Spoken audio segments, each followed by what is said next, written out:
Hey guys, my name is Sivagamy, Siv for short, and welcome to our YouTube channel.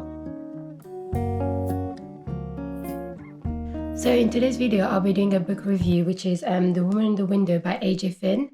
I really enjoyed doing a book review last time on Death on the Nile, which I'll post like the link somewhere in the video, and I thought I'll do another one. So first of all, in this video, you don't have to worry about any spoilers because I'm not going to give away too much. So some of you might know that they're actually turning this into a movie. So if you've not watched the trailer, like pause this video and go watch the trailer, honestly. So for those of you who've watched the trailer, did you not think the trailer is so scary?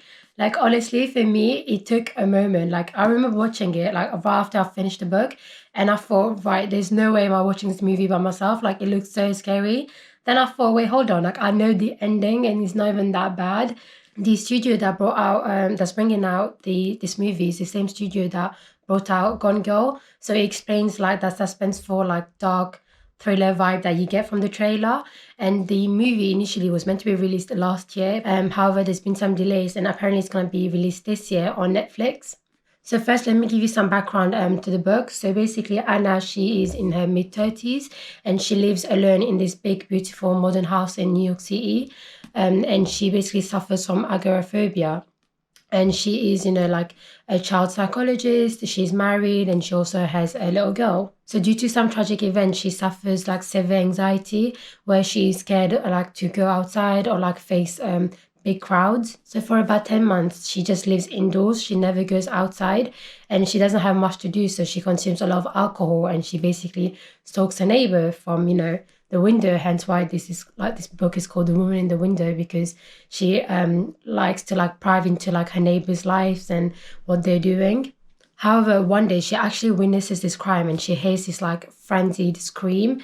So she decides to call the police. However, when the police come, things don't really add up. The person that she claims that she's witnessed being murdered is actually still alive. So then, the police doesn't take her seriously. They see her as this like unreliable, unstable woman because, she has like drinking problems. So then because of this, she's resolved to solve the murder by herself.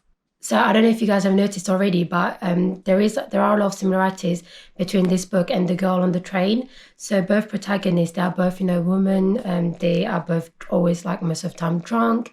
They are separated from their husbands, and they like to stalk the neighbors. They like to, pry into other people's lives without their knowledge. Okay, so now I'm going to discuss like what I liked about this book. So one of the things that I liked was how we get a view of her work as a child psychologist, because we get to face like some of the cases that she has had in her past. So for example, like you find out what quota delusion means, and like like depression that children can also face at a really young age. I also like seeing this from the perspective of an agoraphobic person. So, I learned about that condition when I was at uni, but I never really knew like the extent that they would go to really cut off any contact with the outside world.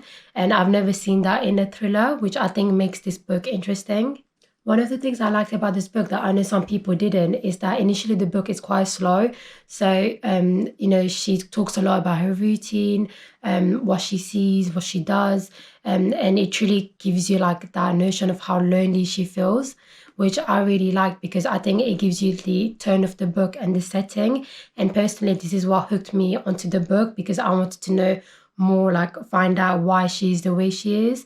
So, initially I thought she was maybe attacked, maybe she was raped. Like I was, trying to guess what happened. And when you do find out what really happened, it does come as a shock. So like I mentioned, the pacing of the book and the slow build up like really does increase your heart rate. And it's what makes you want to read this book in one go. You don't want to like put this book down. And when you're like on an inflatable jumping castle and you're like jumping up and down, you're having the time of your life and you're just thinking like sick. And then all of a sudden, the whole thing just deflates back on you and you're just like, wait, what? Like, what just happened? That's how the ending feels. Personally, I didn't get wowed or like, I didn't find the ending that mad. I felt quite disappointed by it.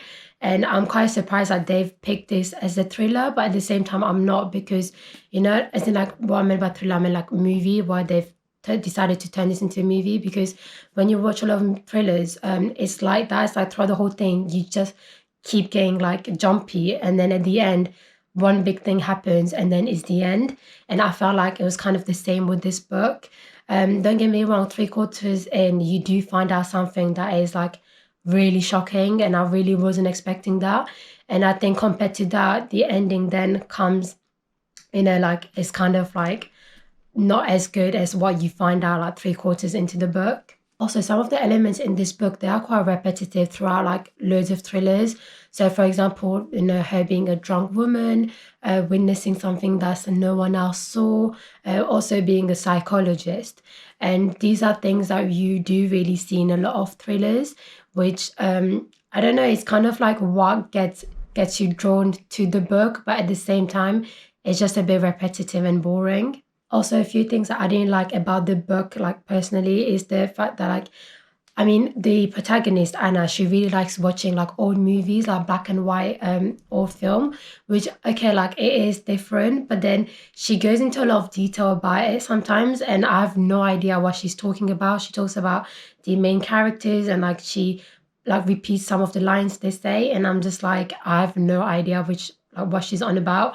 Also, the book is written in the first person, so from Anna, and sometimes basically it jumps from one thing to another. It's like we're already meant to know what's going on, but we obviously don't, and I'm sure it's done on purpose. But I did find that initially quite annoying, but you kind of get used to it afterwards. So overall, like what I liked about the book was probably the beginning. So when you read about like how she spends her days, like this slow build up, that's what I personally enjoyed. Then the ending itself, I think the ending is weird. It's like when you find out what happens, it's like you're surprised for a millisecond, but then I saw it coming at the same time. So it's like I have mixed feelings towards this book, because whilst I would recommend, reading this, I still do think that it doesn't really stand out as a thriller. But I do think that overall it is a good read, and I do look forward to seeing it on screen. So that brings us to the end of the video. I hope you've enjoyed my book review. And if you have, please give it a like. Also, I would love to know, find out what your opinions are of the book and what your movie expectations are. So don't forget to leave any comments, and also subscribe to my channel. And I hope to see you guys soon. Bye.